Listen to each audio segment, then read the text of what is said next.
left in the first quarter here at Alamo Stadium. There is no score. Judson and Churchill playing each other pretty much evenly so far. George, we talked earlier about the size of both ball clubs. Just to give you an indication of how big the Judson offensive line is,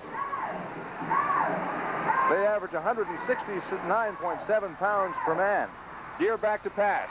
Looking to the end zone. He's got J.J. back there and overthrows him. J.J. Lewis coming out of the backfield. They were in an unbalanced line again and moved J.J. over into the strong side and ran him up into the end zone there and tried to pick for him, it looked like, with the outside receivers. Dan Pollard closest on the coverage. Got the replay coming up right here.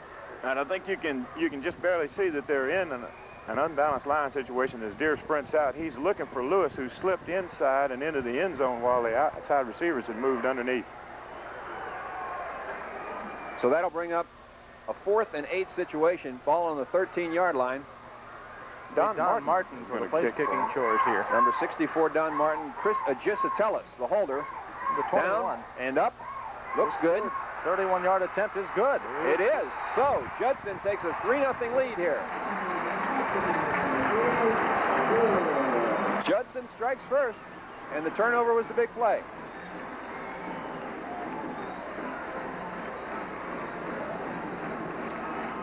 Early on in the ball game, George, Chris Pryor for the Rockets, already 4 carries, 19 yards. So he's over 4 yards a carry, almost 5 yards a carry. You get off to a good start like that sometimes, Coach, and it'll just snowball for you. Well, I think they expected Chris to be able to do that. It's just like I said, he's going to hold them up inside, and that's going to make it easier for J.J. Lewis to break something later on this football game. 4:05 remaining in the first quarter of action from Alamo Stadium. The Rockets have just broken out on top with a 31-yard field goal. 3-0 our score. Jam-packed Alamo Stadium, we might mention. It is now. There are no seats left. I'm glad you guys invited me. We're happy to have you here, Coach. Dan Pollard and David Baker back to receive for Churchill. Martin kicking off. Pretty good shot this time. And it's Baker dropping, Pollard dropping the ball at the 3. And there's the Judson swarming specialty team. Well, this, as I recall, this is almost a replay of the first game between these two clubs. Yes, it is. Churchill had a miserable start in that one. They sure did, and never had the field position that they must have to be able to get in the end zone. John Saunders getting credit for the tackle on that one. They start out deep in their own territory, Churchill does. Mark the ball on the 8-yard line, 1st and 10. Again, it's 3-0 Judson on a 31-yard field goal just a few moments ago. 3:57 left to go in the first quarter. McCampbell sprinting left. Oh, he's got some room to run. If he can get by one man, he doesn't. Boy, he had a lot of running room had he been able to get around Bruce Cochran. Cochran, the last man between McCampbell and a lot of stripes, Coach. Look on the replay. I don't think you can see the guards getting out. Guards aren't able to get out on this football play, and Wally's got to do it by himself. He's an outstanding athlete. He is able to break free here and get loose down the sideline. It was Mark Milligan who missed that early attempt at McCampbell. As we continue action, the handoff going to Harold Huggins, I believe it is. Harold Huggins on the carry, picks up close to 2 yards as the interior Rockets defensive line gives up those yards grudgingly. Grudgingly, that's correct. They're angry about having to be down there. Well, they let him out of a hole there. They had him deep in their own territory, and Churchill comes out, gets that quick first down. Nice play by McCampbell. We're set up with 2nd and 8. McCampbell sprinting right again. There's the pitch. Again, it's Harold Huggins. On the carry, George. Gang tackled again. Speed of that pursuit of Judson is just amazing. They'll let you try and run around them, and they'll chase you to the sideline. Well, they get a lot of people in there also. They're quick enough to use the sideline to their advantage. They can just keep running you and running you and running you until you finally hit the sideline. It's almost like having a 12th man out there. They'll stack in the middle and dare you to run to the sideline. Nixon and Torres, the linebackers, are outstanding speed for high school football players. 3rd and let's call it 4 for the Churchill Chargers. Strong set. McCampbell going to keep it himself.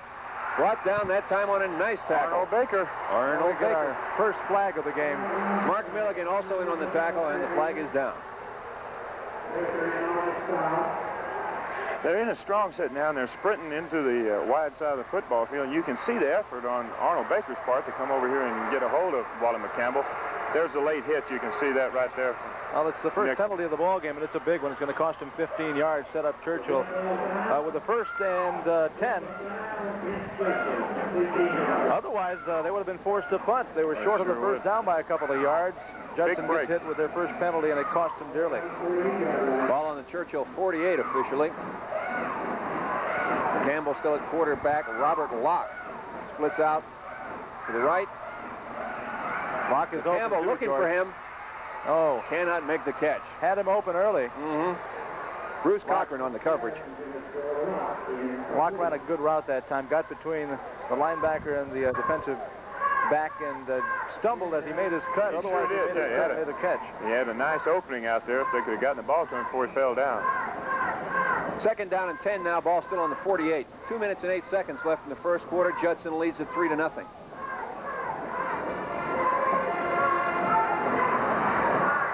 There you see some of the stats on Churchill's offense. Their backfield, 171 pounds per man. The offensive line, 189 per man. There's a trap to Huggins up the middle. And he picked up a couple. Churchill does a lot of trapping. They like to run that inside reverse a lot. That calls for some trap blocking, Coach, and it's worked to their advantage many, many times before. It sure has. Just like we talked about earlier, though, the Judson defense is stacked in the middle, and they're probably going to have to base block a lot of these rather than trap blocking. Well, one of the things that Judson likes to do, of course, they come out in a multiple scheme defense. They don't give you that same look every time, so it's kind of tough to predict what's going to happen. No, you've got to stay very fundamental. That's what Churchill's done. Their line splits are tight, and they've tried to stay close to the vest. 3rd and 5. McCampbell faking. And picks up about 5 yards, maybe 5, 6, 7 yards. Down to about the 45-yard line. Well, we're beginning to see that pounded-out type of offense that we talked about earlier, Coach. And yes, you are. You're going to see the 3, 4, 5-yard plays that are characteristic of Jerry Coleman-Hunter's football teams. Put the ball on the 40, correction. Ricky Balderas on the tackle that time. So it's 1st and 10. And this time to Huggins. He picks up about 5 or 6. Well, they're beginning to open up that Judson front wall. And they sure are. And if you'll watch those offensive guards for Churchill, you'll be able to tell most of the time where that football is going, because they're going where the ball is about 90% of the time. Arnold Baker on the stop again that time. Robert Locke split out to the near side. The give this time is to Baker, and he's caught behind the line. Well, he was down at about the 43. A.J. Jones, the safety, on the tackle. Elvin Eichert in there also on the stop. Well, they try to go wide again, Coach. And they got caught this time. And yes, they did. Jerry likes to run into the sideline. He likes to get you to lean to that backside and then put his wing formation into the sideline and run the sweep into that. That was a picture-perfect tackle also. Played his position well and then just drove himself into the man as he made his tackle. Had plenty of help, too, and there's that speed again we talked about. Yes, it is. Call it 3rd and 7. McCampbell back to throw. Screen pass. Out to Huggins. He can run. He's got some room, too. Fumbles. Churchill's got it back. Churchill has it back. Nicely set up screen, and I think that caught Judson off guard. Judson was looking at the deep receivers. I mean, I think if we get a chance to look at that again, you'll see Harrell slips out of there. Harrell's a fine football player. He's certainly... well, you know, the fumble actually worked to Churchill's advantage as we finish up our time in the first quarter. The score, Judson 3, Churchill nothing. We'll be right back.